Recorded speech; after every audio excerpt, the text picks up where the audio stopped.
maatjes. Ja. Even kijken, want wie komen we nu in Houten? Ja, Houten, dat is makkelijk. Kijk maar, hier, Houten, daar kan je op. Nee, Holtum is het toch? Dat is daar. Oh, dat is ook even te zeggen, maar hier staat wel dan weer omleiding. Even kijken, Houten volgt R, rechtsaf. Nee. R is hier naar links. Oh ja. Dus naar links. Ja, maar hier staat dan wel weer revue bereikbaar. Is dat dan via de omleiding? Of gewoon via de beurt? Ik snap er eigenlijk helemaal niks van, dit. Wat staat hier dan? Bedankt voor uw begrip. Je begreep er anders geen fluit van. Het is hier werkelijk van de makers van de Parkstad. Hoezo? Nou, zeker nog nooit stil geweest. Er zijn er ooit in gereden, die hebben ze nog helemaal niet teruggevonden.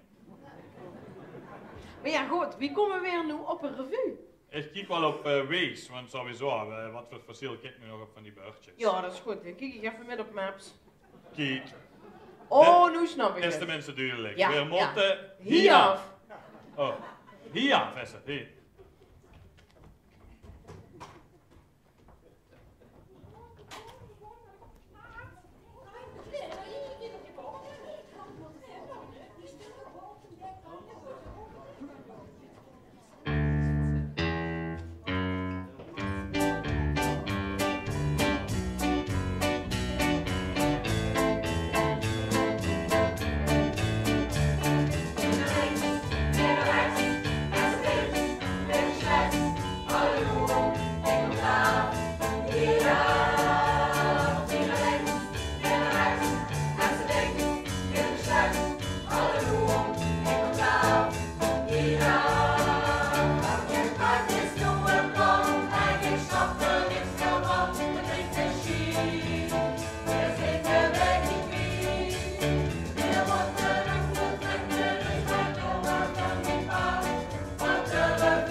Zo, nou, we waren even zoeken. Maar we hebben het gevonden, nu kunnen we echt beginnen. Goedenavond, dames en heren. Oh, stop, dat moest wel iedereen nemen, hè. Ja, dat doe ik toch. Nee. Er zijn tegenwoordig ook mensen die voelen zich geen man of vrouw. Nou, als ze zo gevoelig zijn dat ze dat voelen, zijn het sowieso vrolijk. Trouwens, dat gendergedöns is ook echt het van onze generatie, ja. Voor iedere generaties die hele zich bezig met de grote vraag, is er meer tussen hemel en aarde. Maar onze generatie die hield zich bezig met de grote vraag, is er meer tussen man en vrouw. Tussen ons in ieder geval niet, maar goed. Dit is Koen, ik ben Ellen en weer navigeren ik vanavond door deze avond, heer. Ja, we zijn zelf ook nog een beetje op zoek. We zijn namelijk millennials en we zijn op zoek naar een baan. Millennials. Ken je niet dat woord? Wat is dat? Dat is de generatie van tussen 1980 en 2000. Ah.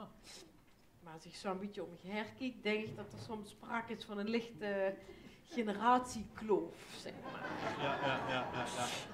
Zullen we weer lekker veel vooroordelen hebben over ons? Och, dat vind ik zo vervelend met die vooroordelen. Nou, wat zeggen ze niet over ons als millennials, wie zou dat zeggen? We zouden ons niet kunnen concentreren, hè? We zijn het minste of geringste zijn weer afgeleid. Ja, hè? Hey, hallo. Ja, dat zeg ik. En van die vooroordelen. Wat zeggen ze nog meer niet over ons? We zijn narcisten. We vinden onszelf geweldig. En we menen dat ook de hele dag moeten vastleggen.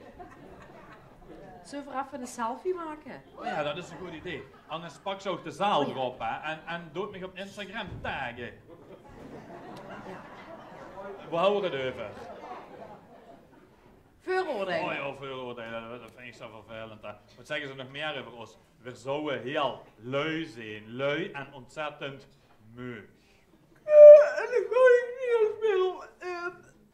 Nee, precies. En dan zeggen ze ook nog dat we geen geduldje hebben. Ja, ben je nou eindelijk goed gecijferd? Want ik moet nog het uitzendbureau bellen. Het uitzendbureau hier af. Och ja, hier af. En die sturen ons werkelijk van het een naar het ander. Ja, sta ik hier met mijn goed fatsoen. 26 jaar, 5 universitaire studies. Oh. Ja, niet afgemaakt natuurlijk. Nee, maar dat nee. loog echt niet aan mij. Nee, zeker niet. Ik heb ook nog op de universiteit gezeten. Ja, op de universiteit, daar kun je het soort verstaan. Heb ze gewerkt? Met die hein? Jazeker. Maar wie kent ze dan in de Facebook bijhouden? Ja, nee, het was verschrikkelijk. Oh, Ik heb ook Jezus. pas 3 selfies kunnen posten vandaag. Oh my god.